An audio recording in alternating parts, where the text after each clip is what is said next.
이번 영상에서는 스마트A 10을 활용하여 종합소득세 신고서 사용 방법을 알아보겠습니다. 종합소득세 신고서 영상은 이번 영상을 포함하여 3편의 영상으로 제작되는 점 참고해 주시기 바랍니다. 그럼 종합소득세 개요를 간단하게 보도록 하겠습니다. 당해 과세기간에 종합소득금액이 있는 자는 다음에 5월 1일부터 5월 31일까지, 그리고 성실신고 확인서 제출자는 6월 30일까지 종합소득세 신고와 납부를 해야 합니다. 이때 종합소득은 이자, 배당, 사업, 부동산 임대, 근로, 연금, 기타 소득이 있고, 예외적으로 다음의 경우에 해당되는 소득자라면 종합소득세 확정신고를 하지 않아도 됩니다. 프로그램에서 종합소득세 신고서는 소득금액 탭부터 종합소득세 탭까지 순차적으로 작성하면 되는데요. 이번 영상에서는 소득금액과 소득공제 등 탭을 살펴보겠습니다. 먼저 소득금액 탭의 신고 유형은 하단 소득별 명세서에 입력한 신고 유형을 선택하는데요. 소득이 2건 이상이라면 신고 유형 중 우선순위가 가장 큰 신고 유형을 선택해주면 됩니다. 우선순위는 성실 확인, 외부 조정, 자기 조정, 간편, 기준율, 단순율, 비사업자, 분리과세 순서로 선택합니다. 현재 데이터에서는 선택된 신고 유형 중 외부 조정이 제일 우선순위이기 때문에 상단 신고 유형은 외부 조정으로 선택해야겠죠? 그리고 신고 유형 중 비사업자는 이자, 배당, 근로, 기타, 연금 소득만 있는 경우 선택하며 신고 유형을 비사업자로 선택하면 기장 의무가 자동으로 비사업자로 선택됩니다. 이때 예외되는 케이스가 있는데요. 비사업자 소득과 주택 분리과세 소득이 같이 있는 경우입니다. 이 경우 신고 유형을 비교했을 때 비사업자가 분리과세보다 더 우선순위이기는 하지만 분리과세로 선택해야만 분리과세 소득 결정세액 계산서 서식이 첨부됩니다. 따라서 이때는 신고 유형을 분리과세로 선택해야 하는 점 기억해 주시고, 프로그램 또한 이 내용을 마감시 유의사항으로 띄워주고 있으므로 참고해 주시기 바랍니다. 그리고 미등록 사업 업종에 해당하는 경우 비사업자로 선택하는 경우가 많은데요. 미등록 사업자는 사업자 등록번호만 없을 뿐 사업소득으로 보기 때문에 신고 유형을 비사업자로 선택하지 않도록 주의하시기 바랍니다. 다음 기장 의무는 하단 소득별 명세서에 입력한 소득 중 부동산 임대소득, 사업소득이 있다면 복식부기와 간편 중 선택하는데요. 기본적으로 직전 연도 업종별 수익금액을 기준으로 기준금액 이상인 경우 복식부기 의무자, 미만인 경우 간편장부 대상자입니다. 단, 당해 과세기간에 신규로 사업을 개시한 사업자는 간편장부 대상자에 해당되며 전문직 사업자는 직전 연도 수익금액 규모와 상관없이 복식부기 의무자입니다. 그리고 대리구분은 세무대리인이 기장, 조정 또는 신고서를 작성한 경우 항목에 맞게 선택하는데요. 대리구분이 선택되면 종합소득세 신고서 인쇄 시 세무대리인 정보가 반영되기 때문에 세무대리인 정보가 반영되지 않길 원한다면 대리구분에서 스페이스바를 눌러 대리구분을 공란으로 만든 다음 인쇄하면 됩니다.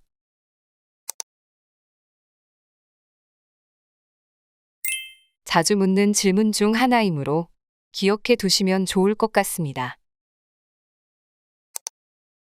그럼 이제 아래 소득별 명세서를 보도록 하겠습니다.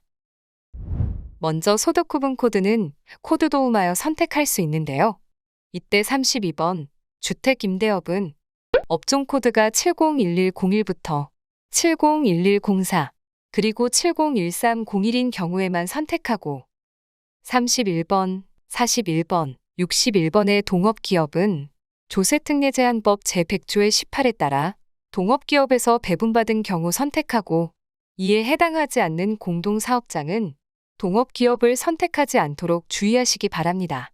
그리고 소득구분 코드 중 30번 부동산임대, 31번 동업부동산임대, 32번 주택임대 소득을 입력하면 상단 임대소득명세 툴바가 생성되고 여기에서 부동산 임대소득 명세 신고 내역이 소득 구분별로 집계되며 인세 미리 보기 시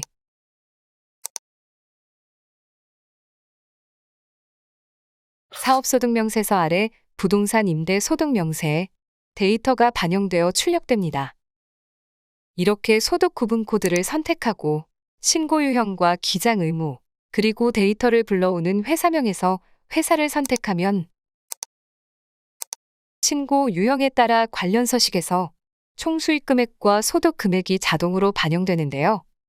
신고 유형이 성실 확인, 외부 조정, 자기 조정인 경우 총 수익 금액은 조정 후 수익 금액 명세서에서, 소득 금액은 조정 계산서에서 반영되고, 간편장부인 경우에는 간편장부 소득 금액 계산서에서, 또 기준율인 경우에는 추계소득 금액 계산서에서 반영됩니다.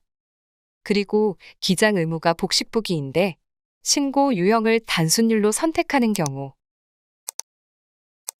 이렇게 붉은색으로 표시되는데요.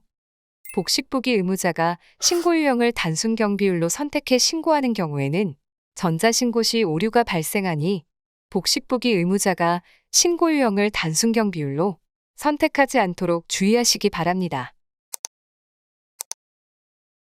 그리고 사업자 등록번호가 없는 미등록 사업 업종의 경우 사업자 등록번호를 000-00-0000부터 끝자리 29번까지 순차적으로 입력하면 되는데요. 이때 사업자 등록번호란이 붉은색으로 오류 검증되어도 미등록 사업 업종에 해당하는 업종 코드는 오류 없이 전자신고 가능하며, 프로그램에서 이렇게 입력하게 되면 업종 코드란에서 코드 도움을 했을 때 미등록 사업자에 대한 업종 코드를 참고할 수 있습니다. 이때 미등록 업종 코드 중 451102, 451103, 703021, 703022 이 4개의 업종 코드에 대해서는 법인 사업자의 경우에도 사업자의 선택에 의해 종합소득세 신고가 가능합니다. 그리고 신고 유형이 추계신고인 경우에는 2월 결손금 공제를 받을 수 없지만 천재지변에 의한 경우에는 공제가 가능하므로 이 경우에 해당한다면 2월 결손금 공제 여부란에서 2월 결손금 공제를 선택해 반영할 수 있습니다. 다음 공동사업장 여부는 회사 등록 추가 사항 탭 공동사업장 여부를 여로 설정한 경우 종합소득세 신고서에 데이터를 불러오는 회사명에서 해당 회사를 불러왔을 때 공동사업장 여부를 자동으로 반영하는데요. 이때 대표 공동사업자의 성명과 주민번호는 기본적으로 회사 등록에 등록한 본인의 인적정보가 반영되기 때문에 본인이 공동사업장의 비대표자라면 대표 공동사업자 성명과 주민번호에는 본인 정보가 아닌 실제 공동사업장 대표자의 성명과 주민번호로 입력해야 합니다. 공동사업자 소득분배명세서를 작성했다면 상단 공동분배 불러오기를 눌러 본인의 지분율로 계산된 총 수익 금액과 필요 경비를 불러올 수 있습니다. 공동사업장의 종합소득세 신고에 대한 내용은 공동사업자 소득분배명세서 영상을 참고해 주시기 바랍니다. 아래 과세기간 개시일과 종료일은 사업장이 단독사업장에서 공동사업장으로 또는 공동사업장에서 단독사업장으로 변경된 경우 변경 전 사업자는 폐업한 것으로 보고 소득 금액을 계산하여 단독사업장 및 공동사업장에 대해 각각 별개로 장부를 비치 기장해야 하는데요. 프로그램에서는 단독사업장과 공동사업장의 회사를 별도로 생성하고 각각의 재무제표를 작성하여 종합소득세 신고서에서 단독과 공동사업장의 회사를 모두 불러와 신고를 해야 합니다. 이때 소득구분과 사업자 등록번호가 동일할 경우 중복 입력이 불가능하나 과세기간이 다를 경우 동일한 소득구분과 사업자 등록번호여도 중복 입력이 가능하므로 과세기간 개시일과 종료일이 겹치지 않게 작성해야 합니다. 그리고 신고 유형을 단순율로 선택한 경우에는 하단 단순경 비율 선택에서 일반율 또는 자가율로 선택할 수 있습니다. 최저한세 적용 여부는 최저한세 적용이 가능한 부동산 임대 소득일 경우 해당 소득에서 적용 여부를 여로 선택해 부동산 임대 소득에 대해서도 최저한세를 적용할 수 있습니다.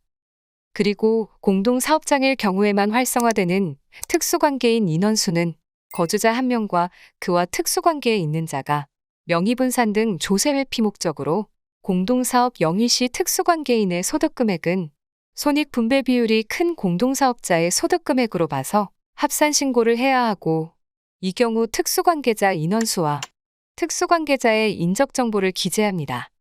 그리고 공동사업자 소득분배명세서는 작성하지 않습니다. 따라서 공동사업자가 특수관계자라고 하더라도 합산신고 대상이 되는 사업장이 아니라면 특수관계자 인원을 입력하지 않는 점 꼭 기억해 주세요. 그리고 소득 구분이 부동산 임대나 사업소득이 아닌 근로나 기타, 연금소득 등을 입력할 때 상호와 사업자 등록번호 등 정보는 소득자 정보가 아닌 지급처의 정보를 입력해 줍니다. 근로소득의 총수익 금액을 입력하면 2천만 원을 한도로 필요경비가 자동 계산되고, 연금소득 또한 해당 금액을 입력하면 900만 원을 한도로 필요경비가 자동 계산됩니다. 종교인 소득, 기타 소득에 대해서도 금액을 입력하면 필요경비가 자동으로 계산되는데요. 만약 종교인 소득에 대한 필요경비가 자동 계산된 금액보다 실제 지출한 금액이 더 큰 경우에는 그 초과하는 금액도 포함하여 직접 입력합니다. 근로종교인 소득 코드로 입력하는 경우 근로소득과 동일한 기준으로 필요경비를 계산하기 때문에 총수익 금액에 2천만 원을 입력하면 근로소득의 총수익 금액 5천만 원과 합산하여 7천만 원을 기준으로 필요경비를 재계산하는데요. 근로소득 필요경비 계산식은 4,500만 원 초과 1억 원 이하에 해당하여 필요경비 총금액은 1,325만 원으로 계산되고, 근로소득의 필요경비 1,225만 원이 이미 반영되어 있기 때문에 나머지 100만 원만 근로종교인 소득의 필요경비로 반영됩니다. 그리고 원천징수세액은 소득 구분 코드가 51번부터 57번, 그리고 66번일 때 총수익 금액의 37% 이내여야 하고, 60번, 61번 기타 소득일 경우에는 총수익 금액의 31% 이내여야 하므로 이보다 크게 입력하는 경우 전자신고 시 오류가 발생합니다. 지금까지 소득금액 탭을 알아보았는데요. 저는 일부 소득만 남기고 삭제하도록 하겠습니다. 소득을 삭제할 때는 삭제할 라인을 선택한 다음 우측 상단 휴지통을 클릭해 삭제하면 됩니다. 다음으로 소득공제 등 탭을 보도록 하겠습니다. 소득공제 등 탭에서 새로 불러오기를 하면 소득공제신고서에 작성된 내용을 기준으로 데이터를 불러올 수 있는데요. 2022년 귀속분부터 소득공제신고서는 필수 제출 서식에서 제외되었습니다. 따라서 소득공제신고서를 작성하여 불러와도 되지만 종합소득세 신고서에서 직접 입력하여 작성해도 됩니다. 부양가족 공제를 받으려면 16번 인적공제 대상자 명세에 입력하는데요. 연말정산관계, 성명, 내외국인 구분 등 본인과 부양가족의 인적사항을 입력하면 주민등록번호를 기준으로 공제가 자동으로 반영됩니다. 부녀자 공제와 한부모 공제는 중복 공제가 되지 않으며, 이중 부녀자 공제는 종합소득 금액이 3천만 원 이하인 여성이 배우자가 있어야 하고, 배우자가 없다면 기본공제 대상 부양가족이 있는 세대주라면 공제받을 수 있습니다. 그러나 소득공제 신고서에 부녀자 공제를 체크했으나 불러오지 않거나 전자신고 변환 오류가 발생한다는 문의가 많은데요.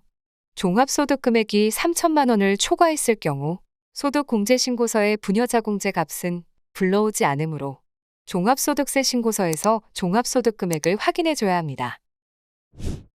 또한 소득요건도 충족되어 부녀자 공제를 적용하여 신고했지만 이처럼 변환 오류가 발생하는 건 인적공제 대상자 명세에 배우자 또는 부양가족이 입력되어 있지 않기 때문인데요.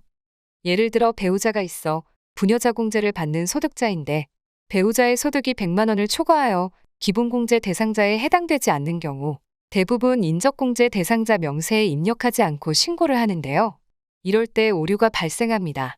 국세청에선 부녀자 공제를 받을 경우 배우자 또는 부양가족의 인적사항을 받기 때문에 인적공제 대상자 명세에 배우자의 인적사항은 입력하고 기본공제에서 배우자를 X로 변경하여 등록하여 신고하면 오류 없이 신고할 수 있습니다. 연금보험료 공제는 역삼각형이나 금액란을 클릭해서 직접 입력이 가능하고 타 공제보다 후순위로 공제되므로 소득공제신고서에서 국민연금을 입력했음에도 종합소득세 신고서의 소득공제 등 탭에서 국민연금 공제금액이 반영되지 않는다면 후순위 공제로 인해 공제금액이 반영되지 않은 것이니 기억해 주시기 바랍니다. 그리고 특별공제에 있는 보험료 공제와 주택자금 관련 공제는 근로소득이 있는 경우에만 근로소득금액에서 공제합니다. 따라서 소득금액 탭에 근로소득이 없는 경우에는 소득공제신고서에 보험료 공제와 주택자금 공제 금액을 입력했더라도 소득공제 등 탭에는 반영되지 않습니다. 그리고 소득공제신고서에서 소기업 소상공인 공제부금 내역을 입력했다면 새로 불러오기 했을 때 아래 조세특례 제한법상 소득공제에서 자동으로 코드와 공제액이 불러오는데요. 금액을 더블클릭했을 때 소기업 소상공인 소득공제에 대한 내역을 확인할 수 있습니다. 대부분 노란 우상공제라고 알고 계실 텐데요. 소기업 소상공인 소득공제는 2015년 이전 가입자는 종합소득 중 근로소득 사업소득에서 공제가 가능하고 2016년 이후 가입자는 사업소득에서만 공제 가능하나 예외적으로 법인의 대표이사로서 총급여가 7천만 원 이하인 경우에는 근로소득에서도 공제가 가능합니다. 그리고 2019년 이후 가입분부터는 부동산 임대 소득금액은 소득공제 대상에서 배제되었습니다. 가입 연도에 따라 공제 대상 금액이 달라질 수 있으므로 입합업장에서 언제 가입했는지를 선택한 다음 재계산하여 공제 대상 금액을 확인합니다. 또한 공제 한도는 표와 같이 소득 금액 기준별로 500만 원, 300만 원, 200만 원 한도가 적용되고 적용 버튼을 눌러 공제 금액을 반영합니다. 그리고 소기업 소상공인 공제부금 소득공제를 받을 경우 사업자 등록번호는 필수이므로 사업소득명세서에 있는 공제받는 사업자의 사업자 등록번호를 직접 입력해 주시기 바랍니다. 그리고 소득세법 소득공제처럼 근로소득이 있어야만 공제를 받을 수 있는 항목들이 있는데요. 신용카드 사용과 우리사주조합원 출연금, 장기주택마련저축, 고용유지근로자, 장기집합투자증권 저축에 대한 소득공제는 근로소득이 있는 경우에만 공제를 받을 수 있습니다. 이 내용은 종합한도 전체부표 버튼을 클릭하여 확인할 수 있고 이 창에서는 소득공제 종합한도도 확인이 가능한데요. 소득공제 종합한도에 해당하는 소득공제의 합계액이 2,500만 원을 초과하는 경우 그 초과 금액은 없는 것으로 보고 소득공제 금액이 계산됩니다. 여기까지 스마트 A10 종합소득세 신고서에 소득금액과 소득공제 등 탭을 알아보았습니다. 감사합니다.